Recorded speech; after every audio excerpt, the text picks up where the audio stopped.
ሰላም እንዴት አርፍዳችኋል? የጎት ኒውስ ቤተሰቦች እጅግ አስገራሚ የአትሌቲክስ መረጃዎችን ይዘንላችሁ መጥተናል። አሁን ከደቂቃዎች በፊት በፊላደልፊያ የግራንድ ስላም ትራክ ውድድር ኢትዮጵያውያን አትሌቶች ተሳትፈው ነበር። በዚህም ድል ቀንቷቸዋል። የትኛው አትሌት ይህን ውጤት እንዳመጣ እንነግራችኋለን። ዝርዝር ያለ መረጃም ይዘናል። ሁሌ ስለምትተጋው አትሌትና ኢትዮጵያውያንን አሁን ላይ እያስቸገረች ስላለችው አትሌትም አዲስ መረጃ ወጥቷል። እሱን አብራችሁን ስትቆዩ የምትሰሙት ነው የሚሆነው። መረጃዎቹ ለሌሎች እንዲደርሱ ታዲያ ላይክ፣ ሼር፣ ሰብስክራይብ ታደርጉ በአክብሮት እንጠይቃለን። ሰብስክራይብ በማድረግ ቤተሰብን እየጠየቅን ወደ መረጃዎቹ እናልፋለን። ዛሬ በተካሄደ የግራንድ ስላም ትራክ ውድድር የ1500 ሜትር የሩጫ ውድድር ድርቤ ወልተጂ አሸንፋለች። በፊላዴልፊያ በተካሄደው የግራንድ ስላም ትራክ ውድድር ርቀቱን ለመጨረስ 3 ደቂቃ 58 ሰከንድ 04 ማይክሮ ሰከንድ ወስዶባታል። በ3000 ሜትር ደግሞ እጅጋየሁ ታዬ ሁለተኛ ሆና አጠናቃለች። መዲና ኢሳ ስድስተኛ ስትወጣ ጽጌ ገብረሰላማ 8ኛ ደረጃን በማግኘት አጠናቃለች።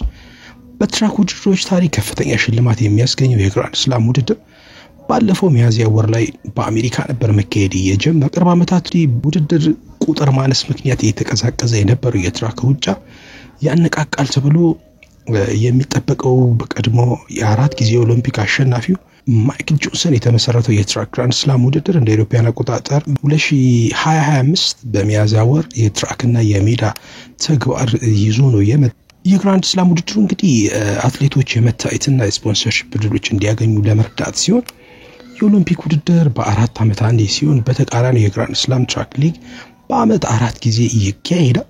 ይህም ትልልቅ አትሌቶች በተደጋጋሚ እርስ በርስ እንዲገናኙ ዕድሎችን ይከፍታል የተባለው።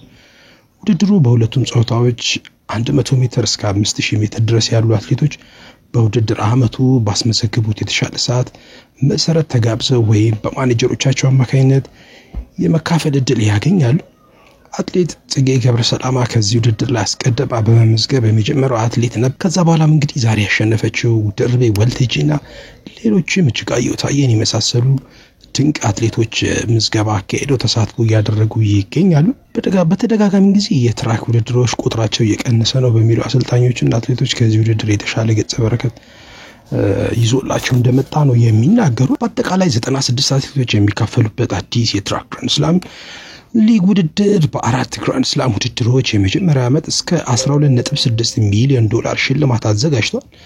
በእያንዳንዱ ስላም በድምሩ 3 ሚሊዮን ዶላር አካባቢ ለሽልማት ቀርቧል። በሎስ አንጀለስ ከተማ መቀመጫውን ያደረገው የትራክ ግራንድ ስላም ከ30 ሚሊዮን ዶላር በላይ ኢንቨስትመንት ለውድድሩ ኢንቨስት ያደርጋል።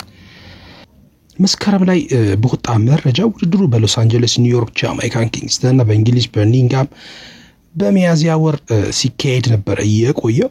በግንቦት ወር ደግሞ የግራንድ ስላም ውድድሩ የዛሬውን የፊላደልፊያ ጨምሮ ባለፈው 15 ቀንም ውድድሩ ሲካሄድ እንደነበረ ይታወቃል። እንግዲህ የግራንድ ስላም ውድድር አትሌቶች በአንድ የውድድር ዘርፍ 4ቱን የግራንድ ስላም ሊጎች ቢያሸንፉ 400,000 የአሜሪካ ዶላር ያገኛሉ። በአንድ ሊግ የግራንድ ስላም ሽልማት በገንዘብ አንደኛ ለወጣ 100,000 የአሜሪካ ዶላር፣ ሁለተኛ 50,000 የአሜሪካ ዶላር፣ ሶስተኛ 30,000 የአሜሪካ ዶላር፣ አራተኛ 25,000 የአሜሪካ ዶላር፣ አምስተኛ ለሚወጣ ደግሞ 20,000 የአሜሪካ ዶላር ነው የተዘጋጀው።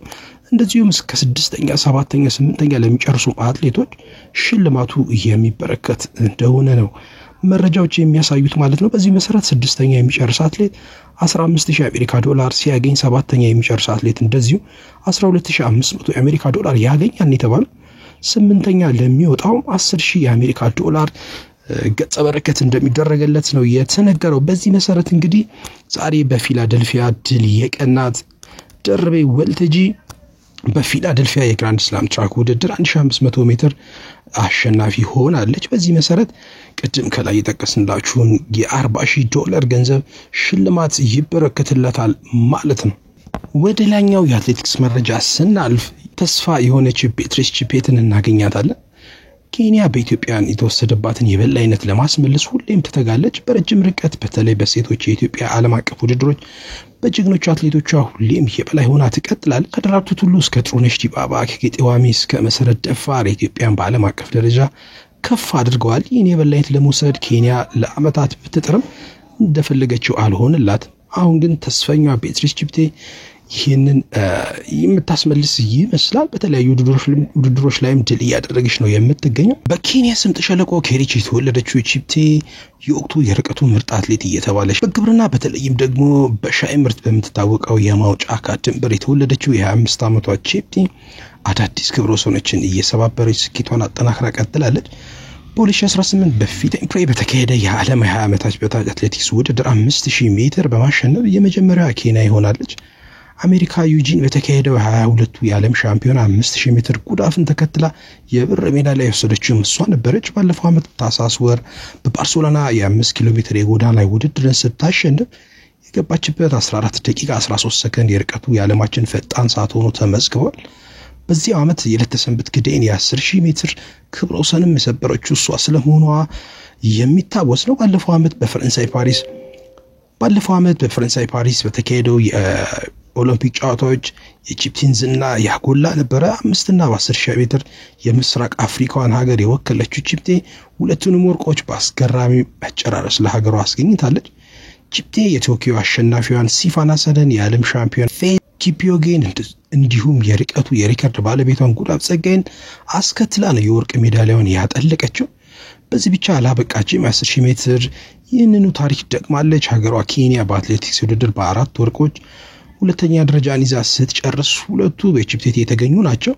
ቺፕቴ በጉዳፍ ጸጋይ የተያዘውን የ5000 ሜትር ሪከርድ ለመስበር ከአንድም ሁለት ጊዜ ያደረገችው ጥረት ባይካ እንግዲህ ሰሞኑን በተደረገ የ3000 ሜትር የዳይመንድ ሊግ ሪከርድን በእጇ አስገብታለች። በሞሮኮ ራባት በተካሄደው የዳይመንድ ሊግ ውድድር 3000 ሜትሩን ለመጨረስ 8 ደቂቃ 11 ሰከንድ 56 ማይክሮ ሰከንድ የወሰደባት ቤትሪስ ቺፕቴ በቀጣይ ከኢትዮጵያን አትሌቶች ጋር የምታደርገው ፉክክር በጉጉት ይጠበቃል። እንግዲህ የቻናላችን ተከታታዮች ለዛሬ ያዝንላችሁ ስፖርታዊ መረጃዎች ይሄን ይመስላሉ።